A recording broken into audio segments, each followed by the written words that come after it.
യൂണിവേഴ്സിറ്റിയിലെ understanding the modern world എന്ന BA ഹിസ്റ്ററിയിലെ question paper 2022 നമ്മൾ സോൾവ് ചെയ്യായിരുന്നു. അതിൽ 20ാമത്തെ ചോദ്യമാണ് ഇനി നമുക്ക് പറയാനുള്ളത്. ഇസ്രായേൽ പാലസ്തീനിയൻ ഇഷ്യൂവിനെ സംബന്ധിച്ചാണ് ചോദ്യം. Our question is about Israel Palestinian issue. The Israeli Palestinian issue also known as the Arab Israeli conflict. Arab Israeli conflict എന്നും ഇത് അറിയപ്പെടാറുണ്ട്. It is a long standing dispute between Israelis and Palestinians over the territory. അവരുടെ ഭൂപ്രദേശത്തിന്റെ അധികാരത്തെ ചൊല്ലിയാണ്, ഭൂപ്രദേശത്തിന്റെ വിസ്തൃതിയെ ചൊല്ലിയാണ് ഇവരുടെ തർക്കം. That is now the state of Israel. ഇന്ന് അത് Israel എന്ന ഒരു രാഷ്ട്രമായിരിക്കുകയാണ്. എന്നാൽ the West bank and the Gaza strip, west ബാങ്കും ഗാസ സ്ട്രിപ്പും ഒക്കെ ആയി മാറിയിരിക്കുകയാണ്. ഒരു കാലത്ത് ഈ പ്രദേശം മുഴുവനും തന്നെയും പാലസ്തീനിയൻ അല്ലെങ്കിൽ അറബ് രാഷ്ട്രത്തിന്റെ പോലെ ഒരു പ്രദേശമായിരുന്നു. എന്നാൽ പിന്നീട് ബ്രിട്ടൻ അവിടെ വിട്ടൊഴിഞ്ഞു പോകുന്നത് മുതൽ പിന്നെ ഇങ്ങോട്ടുള്ള ചരിത്രം ഇസ്രായേലിന് ഒരു രാഷ്ട്രം ഉണ്ടാകണം എന്നതായിരുന്നു അവരുടെ താല്പര്യം. അതനുസരിച്ച് തുടർന്ന് ഇങ്ങോട്ട് പല കാലഘട്ടങ്ങളിലായിട്ട് 1948 പുതിയ ഇസ്രായേൽ രാഷ്ട്രം രൂപപ്പെട്ടപ്പോൾ മുതൽ ഇസ്രായേലിന്റെ അധിനിവേശം കൊണ്ട് പാലസ്തീനിയൻ പ്രദേശങ്ങൾ ചുരുങ്ങി പോവുകയായിരുന്നു. ഇവിടെ വെസ്റ്റ് ബാങ്ക് അല്ലെങ്കിൽ ഗാസ സ്ട്രിപ്പ്, ഈ കാണുന്ന വെസ്റ്റ് ബാങ്ക്, ഈ യെല്ലോ കളറിലുള്ള വെസ്റ്റ് ബാങ്ക് റീജിയൻ, ഈ ഗാസ സ്ട്രിപ്പ് അല്ലെങ്കിൽ ഇങ്ങനെയുള്ള കുറച്ച് ഭാഗങ്ങൾ മാത്രമായിട്ട് ചുരുങ്ങി പോവുകയായിരുന്നു. ഗാസ സ്ട്രിപ്പ് ഇവിടെയാണ്, അതുപോലെ തന്നെ വെസ്റ്റ് ബാങ്ക് ആണ് ഈ കാണുന്നത്, ഇവിടെയാണ് ജെറുസലേം ഒക്കെ വരുന്നത്. ഇങ്ങനെ ഈ പ്രദേശങ്ങള് ചൊല്ലിയുള്ള തർക്കമാണ്. ഇതിനൊരു ചരിത്ര പശ്ചാത്തലമുണ്ട്. We have a historical background for all these disputes. The region was inhabited by Jews and Arabs for centuries. ഈ പ്രദേശം നൂറ്റാണ്ടുകളായി അറബുകളും യഹൂദരും താമസിച്ചു വരികയായിരുന്നു. In the late 19th century the Zionist movement emerged. 19ാം നൂറ്റാണ്ടിന്റെ അവസാനത്തോട് കൂടിയിട്ട് 1890കളിലൊക്കെ ആയിട്ട് സിയോണിസ്റ്റ് പ്രസ്ഥാനം രൂപപ്പെട്ടു വരികയാണ്. എന്തായിരുന്നു സിയോണിസ്റ്റ് പ്രസ്ഥാനത്തിന്റെ ലക്ഷ്യം? Aiming to establish a Jewish homeland in Palestine. പാലസ്തീനില് യഹൂദന്മാർക്ക് വേണ്ടി ഒരു താമസ ഇടം, അവരുടെ സ്വദേശം, മാതൃദേശം ഉണ്ടാക്കുക എന്നതായിരുന്നു അവരുടെ സമരങ്ങളും പ്രസ്ഥാനങ്ങളും ഒക്കെ. ബിൽഡ് ദ ജൂയിഷ് ഹോംലാൻഡ് എന്നതായിരുന്നു. ആഫ്റ്റർ വേൾഡ് വാർ 1, ഒന്നാം ലോക മഹായുദ്ധം 1918 അവസാനിച്ചു. അതിനുശേഷം the British took control of the region. ആ പ്രദേശത്തിന്റെ നിയന്ത്രണം ബ്രിട്ടൻ പിടിച്ചെടുത്തു. In 1917 issued the Balfour declaration. 1917 Balfour പ്രഖ്യാപനം പുറപ്പെടുവിക്കുകയുണ്ടായി, supporting the establishment of a Jewish homeland. അവിടെ യഹൂദന്മാർക്ക് വേണ്ടി ഒരു ഹോംലാൻഡ് ഉണ്ടാവുകയാണെങ്കിൽ അതിനെ ഞങ്ങൾ പിന്തുണയ്ക്കുമെന്ന് തന്നെയാണ് ബ്രിട്ടൻ പറഞ്ഞത്. ബാൾഫർ ഡിക്ലറേഷനും മിസ്റ്റർ ബാൾഫറിന്റെ ചിത്രവുമൊക്കെ ഇവിടെ കാണാം. 1917 പാലസ്തീനിന്റെ ചിത്രം ഇതാണ്. പാലസ്തീൻ പിന്നീട് ചുരുങ്ങി പോകുന്നത് കാണുന്നുണ്ട്, പച്ച നിറത്തിൽ കാണുന്ന. 1917, 1946, 1947, 1967 ദെൻ ഇപ്പോഴത്തെ കണ്ടീഷനായിട്ടാണ് പറയുന്നത്.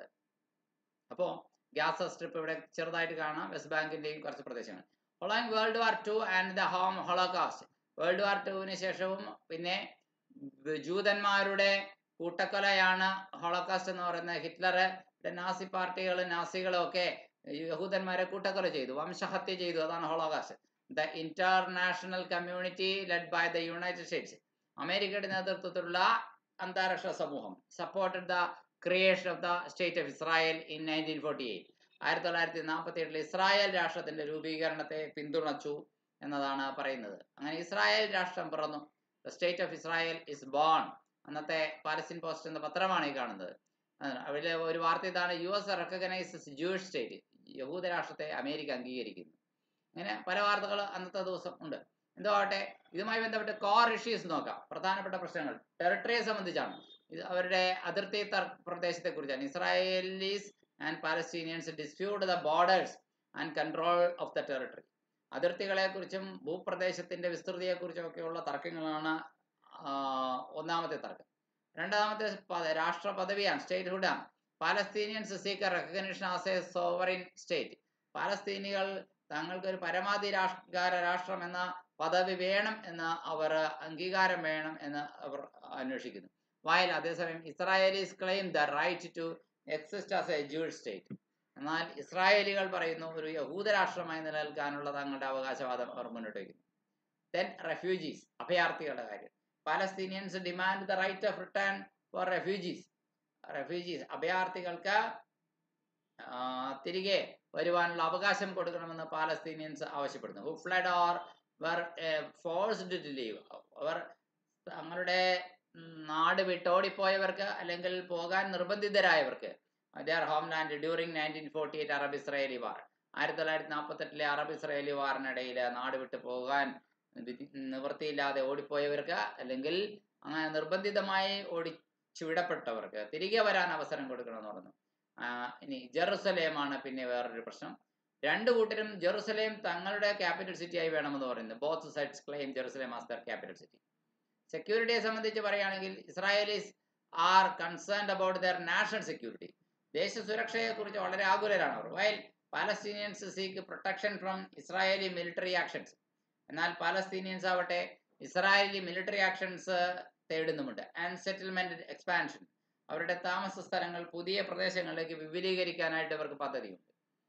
കീ ഈവൻസ് ആൻഡ് ഡെവലപ്മെന്റ്സ് പറയാം. 1948 അറബ് ഇസ്രായേലി വാർ ഒരു പ്രധാനപ്പെട്ട സംഭവമാണ്.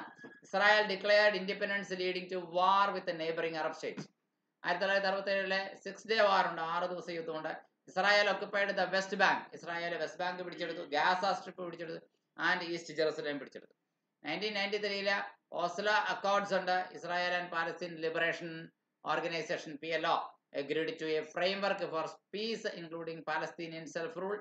പാലസ്തീനിയൻസ്ക്ക് സ്വയംഭരണം ഒക്കെ നിശ്ചയിച്ചു. In the Gaza strip and Jericho. Gaza സ്ട്രിപ്പിലും അതെ, ജെറിക്കോയിലും അതെ. 2005 ഇസ്രായേലി ഡിസെൻഗേജ്മെന്റ് ഉണ്ട്. 2005 ഇസ്രായേലി ഒഴിഞ്ഞു വിട്ടൊഴിയലുണ്ട്. Israel unilaterally withdrew from the Gaza strip. Israel ഏകപക്ഷീയമായി ഗാസ സ്ട്രിപ്പിൽ നിന്ന് വിട്ടൊഴിഞ്ഞു. 2014 വീണ്ടും ഗാസ യുദ്ധം ഉണ്ടാകുന്നുണ്ട്. Conflict between Israel and Hamas. Israel ഹമാസും തമ്മിൽ ഒരു കോൺഫ്ലിക്ട് ഉണ്ടാകുന്നു. Led to significant destruction and loss of life in Gaza. ഗാസയിൽ ഒരുപാട് ഗണ്യമായ മനുഷ്യജീവന് ഹാനി വരുത്തുന്ന ഒരു വലിയ ആക്രമണങ്ങളും മറ്റുമൊക്കെ ഹമാസ് അഴിച്ചുവിടുകയാണ്. കറന്റ് സിറ്റുവേഷൻ പറയുകയാണെങ്കിൽ കോൺഫ്ലിക്ട് റിമെയിൻസ് അൺറിസോൾവ്ഡ്. സംഘർഷം ഇപ്പോഴും പരിഹരിക്കപ്പെടാതെ കിടക്കുന്നു എന്നുള്ളതാണ്. പീസ് എഫേർട്ട് നടത്തുന്നുണ്ടോ എന്ന് ചോദിച്ചു കഴിഞ്ഞാൽ numerous attempts have been made to create a peace agreement. Peace agreement ഉണ്ടാക്കാൻ പല ശ്രമങ്ങൾ നടന്നു. ക്യാമ്പ് ഡേവിഡ് സമ്മിറ്റ് 2000 നടന്നു. ഫെയിൽഡ് നെഗോഷിയേഷൻസ്, അനുരഞ്ജന ചർച്ചകൾ പരാജയപ്പെട്ടു. ഇസ്രായേലും PLOയും അമേരിക്കയും ഒക്കെ ചേർന്നുള്ള ചർച്ചയായിരുന്നു അത്. അടുത്തത് കെറി ഇനിഷ്യേറ്റീവ് 2013-14 അൺസക്സസ്ഫുൾ ടോക്സ് ആണ്, വിജയകരമല്ലാത്ത സംഭാഷണം. ഇത് അമേരിക്കൻ സ്റ്റേറ്റ് സെക്രട്ടറി ജോൺ കെറിയാണ് അത് നടത്തിയത്. Trump plan 2020 a proposed peace plan that rejected by the Palestinian leadership. ട്രംപിന്റെ ഗവൺമെന്റിന്റെ കാലത്ത് ഒരു പീസ് പ്ലാൻ മുന്നോട്ട് വെച്ചെങ്കിലും പാലസ്തീനിയൻ ലീഡർഷിപ്പ് അത് അംഗീകരിച്ചില്ല, തള്ളിക്കളഞ്ഞു. 2024 Israel war, also known as the October 2023 present war. 2023 നടക്കുന്ന ഇസ്രായേൽ യുദ്ധം, ഗാസ യുദ്ധമാണ്. പൊട്ടിപ്പുറപ്പെട്ട ദിവസം പറയുകയാണെങ്കിൽ 2023 ഒക്ടോബർ 7 ഇനി this conflict began when Palestinian military groups, mainly Hamas, Palestinian military groups പ്രധാനമായും Hamas and Palestinian Islamic jihad, Palestinian Islamic jihad, ഇവർ രണ്ടുപേരും launch a major attack on ഇസ്രായേലിന്റെ മേലെ ഒരു വലിയ ആക്രമണം നടത്തി ഫ്രം ദ ഗാസ സ്ട്രിപ്പ്. എവിടെ നിന്നാണ്? ഗാസ സ്ട്രിപ്പിൽ നിന്നാണ്. The Israeli Palestine conflict is complex and deeply entrenched with both sides having legitimate concerns. രണ്ടു പക്ഷത്തിലും നിയമാനുസൃതമായ ആശങ്കകളുണ്ട്, ന്യായമായ ആശങ്കകളുണ്ട്, ആൻഡ് കോമ്പറ്റിംഗ് നാരറ്റീവ്സ്. അവർക്ക് പറയാനായിട്ട് പരസ്പരം മത്സരിക്കുന്ന വിശദീകരണങ്ങളും. A lasting resolution will require a comprehensive and inclusive peace process. അന്തിമമായ ഒരു ദീർഘനാൾ നീണ്ടു നിൽക്കുന്ന പരിഹാരം എന്ന് പറയുന്നതിന് എന്താണ് ആവശ്യം? സമഗ്രമായ സമാധാന പ്രക്രിയ കൊണ്ടുവരിക എന്നത് തന്നെയാണ്. LPG ആൻഡ് ഇറ്റ്സ് ഇമ്പാക്റ്റ് ആണ് 21ാമത്തെ ചോദ്യം കൃഷിയോട് ചോദിച്ചിരിക്കുന്നത്. അതായത് ലിബറലൈസേഷൻ, ഗ്ലോബലൈസേഷൻ, പ്രൈവറ്റൈസേഷൻ ആണ് LPG ഉദ്ദേശിക്കുന്നത്. അതിന്റെ ഇമ്പാക്ട് ഇന്ത്യൻ സമ്പദ് വ്യവസ്ഥയിൽ എങ്ങനെയുണ്ടായി, ഇന്ത്യൻ എക്കണോമിയിലെ കാര്യമായ ഷിഫ്റ്റ് ഉണ്ടാക്കിയോ എന്നാണ് ലിബറലൈസേഷനും, അതാണ് LPG എന്നുകൊണ്ട് ഉദ്ദേശിക്കുന്നത്, privatisation, globalisation. It was introduced as part of the new economic policy NEP by the government of India. LPG aimed to transform the country's economy by increasing efficiency, competition and growth. സ്വകാര്യ മേഖലയെ പോലെ തന്നെ government സെക്ടറിനും കാര്യക്ഷമത കൊണ്ടുവരണം, competition കൊണ്ടുവരണം, Indian എക്കണോമിയിൽ growth അതിവേഗത്തിൽ rapid growth കൊണ്ടുവരണം. ഈ ലക്ഷ്യം വെച്ചുകൊണ്ട് ഇന്ത്യൻ എക്കണോമിയെ പെട്ടെന്ന് അടിമുടി മാറ്റിമറിക്കാൻ വേണ്ടിയിട്ട് തയ്യാറാക്കിയത് തന്നെയാണ് LPG. അതിന്റെ കീ കോമ്പണൻസ് എന്ന് പറയുന്നത് ഒന്ന് ലിബറലൈസേഷൻ ആണ്, reducing government control and regulations to encourage private sector participation and increase efficiency. സ്വകാര്യ മേഖലയുടെ പങ്കാളിത്തവും കാര്യക്ഷമതയുടെ വർധനവും ഒക്കെ ഉറപ്പുവരുത്തുക എന്ന ലക്ഷ്യത്തോടു കൂടിയിട്ട് ഗവൺമെന്റിന്റെ നിയന്ത്രണവും മറ്റ് കർശന നിയമങ്ങളും ഒക്കെ ലഘൂകരിക്കുക എന്നതാണ് ലിബറലൈസേഷൻ എന്നുകൊണ്ട് ഉദ്ദേശിക്കുന്നത്. ഗ്ലോബലൈസേഷൻ എന്ന് പറഞ്ഞാൽ എന്താണ്? Increasing international trade and investment to integrate India's economy with the global market. Indian സമ്പദ് വ്യവസ്ഥയെ ആഗോള സമ്പദ് വ്യവസ്ഥയുമായി കൂട്ടിയിണക്കുന്നതിന്റെ ഭാഗമായിട്ട് കൊണ്ടുവന്ന പരിഷ്കാരങ്ങളാണ് ആഗോളവൽക്കരണം എന്നതുകൊണ്ട് ഉദ്ദേശിക്കുന്നത്. അടുത്തത് പ്രൈവറ്റൈസേഷൻ അഥവാ സ്വകാര്യവൽക്കരണമാണ്. Transferring ownership of public sector enterprises to private companies. പൊതുമേഖലാ സ്ഥാപനങ്ങളെ സ്വകാര്യ സ്ഥാപനങ്ങളാക്കി മാറ്റുക, കമ്പനികളാക്കി മാറ്റുക. എന്തിന്? അവയുടെ കാര്യക്ഷമത ഇംപ്രൂവ് ചെയ്യാൻ. To improve performance and efficiency. കാര്യക്ഷമതയും അതുപോലെ തന്നെ പെർഫോമൻസ് ഒക്കെ ഉയർത്താൻ വേണ്ടി. The LPG reforms were introduced in 1991. LPG പരിഷ്കാരങ്ങൾ ആവിഷ്കരിച്ച 1991 during the government of prime minister PV Narasimha Rao in response to A severe economic crisis. 1990-കൾക്ക് ശേഷമുണ്ടായ Gulf യുദ്ധത്തിനൊക്കെ ശേഷമുണ്ടായ ഒരു ക്രൈസിസ്, സാമ്പത്തിക പ്രതിസന്ധി അതിരൂക്ഷമായിരുന്നു. അതിനെ അതിജീവിക്കാൻ വേണ്ടി എന്ന രീതിയിലാണ് LPG ഇവിടെ ഇന്ത്യയിൽ ആവിഷ്കരിക്കപ്പെട്ടത് 1991. ഈ റിഫോംസ് എന്താണ് ലക്ഷ്യമിട്ടത്? These reforms aimed to reduce the fiscal deficit and stabilize the economy. ധനകമ്മി കുറയ്ക്കുക, സമ്പദ് വ്യവസ്ഥയെ സ്ഥിരതയോടുകൂടി നിലനിർത്തുക. 2. Increase foreign investment and promote exports. ഇന്ത്യയുടെ വിദേശ നിക്ഷേപം പ്രോത്സാഹിപ്പിക്കുക, കയറ്റുമതി പ്രോത്സാഹിപ്പിക്കുക. 3. Improve efficiency and productivity in various sectors. പല മേഖലകളിൽ കാര്യക്ഷമതയും ഉൽപാദനക്ഷമതയും കൊണ്ടുവരിക എന്നുള്ളത്. 4. Reduce poverty and increase economic growth. ദാരിദ്ര്യം കുറയ്ക്കുക, സാമ്പത്തിക വളർച്ച വർദ്ധിപ്പിക്കുക. ഇതൊക്കെയാണ്. എന്നാൽ ഇതിന് ചില പോസിറ്റീവ് ഇമ്പാക്റ്റുകൾ ഉണ്ടായിരുന്നു. എന്തൊക്കെയാണ്? Rapid economic growth. ദ്രുതഗതിയിലുള്ള സാമ്പത്തിക വളർച്ച നമുക്ക് കൈവരിക്കാനായിട്ട് കഴിഞ്ഞു. India's GDP growth rate accelerated. ഇന്ത്യയുടെ GDP ഗ്രോത്ത് റേറ്റ് കുതിച്ചുയർന്നു, making it one of the fastest growing major economies. അതിവേഗം വളർന്നുകൊണ്ടിരിക്കുന്ന സുപ്രധാന സമ്പദ് വ്യവസ്ഥകളുടെ കൂട്ടത്തിൽ ഒന്നായി ഇന്ത്യൻ എക്കണോമിയെ എണ്ണപ്പെടുവാൻ ഇത് ഇടയാക്കി എന്നുള്ളതാണ്. രണ്ടാമത്തെ ഇമ്പാക്റ്റ് എന്ന് പറയുന്നത് ഇൻക്രീസ്ഡ് ഫോറിൻ ഇൻവെസ്റ്റ്മെന്റ് ആണ്. വർദ്ധിച്ച തോതിലുള്ള വിദേശ നിക്ഷേപത്തിന് ഇത് കാരണമായി. LPG reforms attracted significant foreign direct investment. ഗണ്യമായ വിദേശത്ത് നിന്നുള്ള നേരിട്ടുള്ള നിക്ഷേപങ്ങൾ ആകർഷിക്കാനായിട്ട് ഇത് കാരണമായി എന്നതാണ് മറ്റൊരു പ്രധാനപ്പെട്ട കാര്യമായിട്ട് പറയുന്നത്.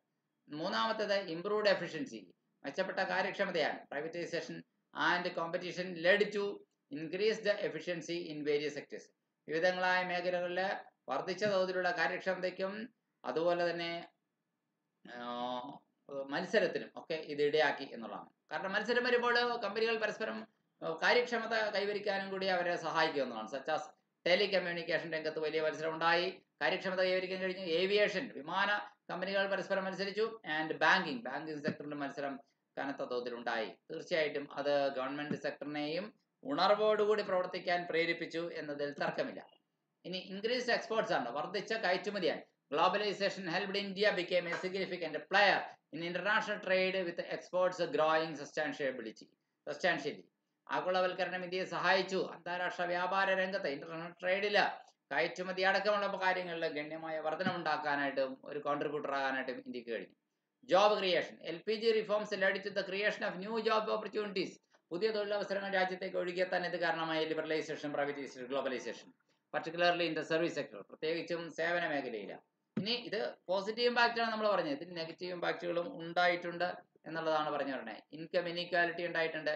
LPG reforms exacerbated income inequality as the benefit of growth.